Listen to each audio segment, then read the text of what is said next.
అయితే దీంట్లో United nations United efforts అనే ఐక్యరాజ్యాలు ఐక్య కార్యాచరణ అనే చాప్టర్ చాలా ప్రత్యేకమైంది. అన్ని ప్రత్యేకం, ఇది అల్టిమేట్. ఎందుకంటే ఐక్యరాజ్య సమితి 195 దేశాలను సభ్య దేశాలుగా కలిగి ఉంది. అందులో 193 మెంబర్ కంట్రీస్ అయితే 2 నాన్ మెంబర్ కంట్రీస్, పాలస్తీనా, వాటికన్ సిటీ. మిగతా చాలా ఉన్నాయి. అవి ఏంటంటే ఐక్యరాజ్య సమితి వాటిని గుర్తించలే ప్రస్తుతానికి, కారణాలు అనేకం. గొడవ పడుతుంటారు, లేకుంటే ఇది మేము డెమోక్రటిక్ అనే ఒక కంట్రీ అంటే ఇది మా దేశం అని ఇంకో కంట్రీ అంటది పొరుగున ఉన్నది, మీ బాధలు మీరు తర్వాత పడండి అని చెప్పేసి 195 దేశాలు. నేనేం చేశానంటే ఐక్యరాజ్యాలు ఐక్య కార్యాచరణ ఒక్కొక్క దేశానికి అంజలి గారు నేను 6 లైన్లు కేటాయించా. ఎవ్రీ కంట్రీ, ఆఫ్ఘనిస్తాన్ నుంచి జింబాబ్వే దాకా A to Z. ఆ 6 లైన్లు కేటాయించి ఏం చేశానంటే లాట్ ఆఫ్ వర్క్ చేశాను నేను. ఇంటర్నెట్లో అసలు ఎంత వెతికాను, అందుకే 33 ఏళ్ళు చెప్తున్నా. మొదటి 2 లైన్లు ఆ దేశపు పూర్వ వైభవం ఎంత గొప్పదో మాట్లాడాను అంజలి గారు. సూపర్, ఇట్లుండింది. తర్వాత 3-4 లైన్లు నేను రాసేటప్పుడు ఆ దేశంలో తాండవిస్తున్న 1-2 సమస్యలను దృష్టికి తీసుకొచ్చా. చివరి 2 లైన్లు ఒక కవిగా ఇలా చేస్తే బాగుంటుంది అని పరిష్కారం. ఇలా 195 దేశాలకు 195 6 లైన్లు, పక్కన రంగురంగుల వాళ్ళ జెండా. ఆఫ్ఘనిస్తాన్ నుంచి జింబాబ్వే దాకా మీరు ఒక దేశం పేరు చెప్పండి, నేను 6 లైన్లు పూర్వ వైభవం ఏంటి, రాస్తున్నప్పుడు సమస్య ఏంటి, దానికి పరిష్కారం ఏంటి, యునైటెడ్ నేషన్స్ యునైటెడ్ ఎఫర్ట్స్. మీరు అతిశయోక్తి కాదు అంజలి గారు, మీరు ఒక 10 పద్యాలు చదవండి. చదివితే మీరు కన్నీళ్లు పెట్టుకోకపోతే నేను మాట వెనక్కి తీసుకుంటాను అంజలి గారు. అది నా గొప్పతనం కాదు, నెలకొన్న పరిస్థితులు అలా ఉన్నాయి.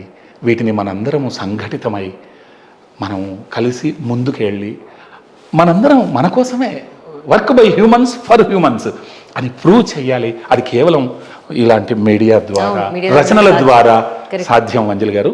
ఇది చెయ్యాలి, ఖాళీ ఉండొద్దు. మనం సూర్యుడు కాదు, కానీ కాగడాలాగా కొవ్వొత్తిలాగా పక్క దీపాన్ని వెలిగించవచ్చు కదా. ఠాగూర్ అన్నారు కదా, ఒక వెలుగుతున్న దీపమే మరో దీపాన్ని వెలిగించగలదు. I'm very hopeful. తెలుస్తుంది మీ కాన్ఫిడెన్స్ తెలుస్తుంది నాకు.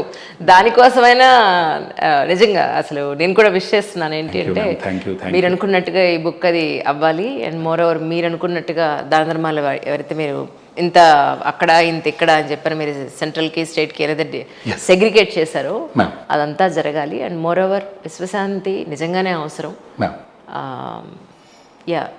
అది పెట్టి మాలంటలను కొనలేం కాబట్టి ఆయన అన్నట్టు ఒకరోజు మనకి వీలున్నప్పుడల్లా ఆయన దగ్గరికి వెళ్ళి లేదా ఒక ఫోన్ చేసి ఒక లైన్ అన్నా చదువుదాం, అట్లీస్ట్ ట్రై చేద్దాం. ఎందుకంటే to keep the needs of others ahead of yours is love in its purest form. ఇతరుల అవసరాలు నా అవసరాలను మించినవి అని ముందు పెట్టుకొని అటెండ్ అయితే అసలు ప్యూర్ లవ్. అది దాని మించి ఇంకేమీ లేదు. అవును, ఏమనుకుంటారంటే ఇప్పుడు నేను కాదు, మీరు కాదు, మీరు నేను పక్క వాళ్ళం అనుకుందాం. అవును, ఏమండి, నేను అంజలి కాదు, జర్నలిస్ట్ని కాదు, మీరు కూడా నా గెస్ట్ కాదు, మా గురువు గారు కాదు, మామూలు కామన్ మ్యాన్ అనుకుందాం కాదు. ఇప్పుడున్న సమాజం ఎలా ఉందంటే వాడి గురించి ఆలోచిస్తే నాకేమిటి వస్తుంది, టైం వేస్ట్, నాకు ₹1 మిగులుతుందా ఏమన్నా ఇక్కడ. అసలు వాడి గురించి ఆలోచిస్తే నేను ఎందుకు టైం వేస్ట్ చేసుకోవాలి? కరెక్ట్, ఇదే ఉంది సమాజంలో. అవును మ్యామ్, వాళ్ళ అవసరాలు ₹1 వస్తుంది అని అంటేనే పక్కవాడితో మాట్లాడతారు. వీళ్ళకి ఏదైనా కలిసి వస్తుంది అని అంటేనే పక్కవాడితో మాట్లాడతారు. హ్యూమన్ రిలేషన్స్ ఆర్ అన్ని కమర్షియల్ రిలేషన్స్ అన్ని. ఆర్జీవి గారు మాట అన్నారు ఏంటంటే అన్ని మానవ సంబంధాలు ఆర్థిక సంబంధాలు మాత్రమే. అది నిజం అంజలి. ఆయన చాలా గొప్పగా అన్నారండి. నేను ఆయన ఒక్కొక్కసారి మాట్లాడుతూ ఉంటే అవును నిజమే కదా అనిపించేస్తుంది. తల్లిదండ్రులు పిల్లల్ని కంటారు, చదివిస్తారు, ఉద్యోగాలు వచ్చిన తర్వాత వాళ్ళని చూడాలి అని ఎక్స్పెక్ట్ చేస్తారు. ఎక్స్పెక్ట్ చేసేది ప్రేమ ఏమిటి? నువ్వు ఇచ్చేసావు, వాళ్ళకి ఇచ్చేసావు కదా, వాళ్ళు చూస్తారో చూడరో వాళ్ళ ఇష్టం. చూడాలని ఎందుకు ఎక్స్పెక్ట్ చేస్తున్నావు నువ్వు? తప్పదే అంటాడు ఆయన. ఎక్స్పెక్ట్ చేయడమే ప్రేమ కాదంటాడు ఆయన. అదేలేండి, అంటే మానవుడు ఆశాజీవి అంటాం. అయితే ఖలీల్ జిబ్రాన్ లెబనీస్ పోయట్ కూడా ఒక మాట అంటాడు, మన పిల్లలు ఈ లోకంలోకి మన ద్వారా వచ్చారు, మన కోసం రాలేదు. Exactly, perfect word that's real. అందుకు మనం రైతుల్లాగా వాతావరణం సృష్టించి కలుపు మొక్కలు తీసేయాలి వాతావరణం, అతనే మహావృక్షం అవుతాడు. కానీ నేను పోలీస్ కాలే నువ్వు కావాలి, నేను డాక్టర్ కాలే నువ్వు కావాలి, అక్కడ పెరుగు, అక్కడ పువ్వు పోయి, ఇక్కడ కాయగాయి. నో, మనం రైతులం. అవునా, నీళ్లు పోయాలి, కాపాడాలి. అది మహావృక్షం అయ్యే శక్తి అందులో నిబిడీకృతం అయి ఉంది. వివేకానంద అంటారు కదా, education is the manifestation of perfection already in man. లోపల ఉంది అది, నువ్వేంటి కొత్తగా తయారు చేసి.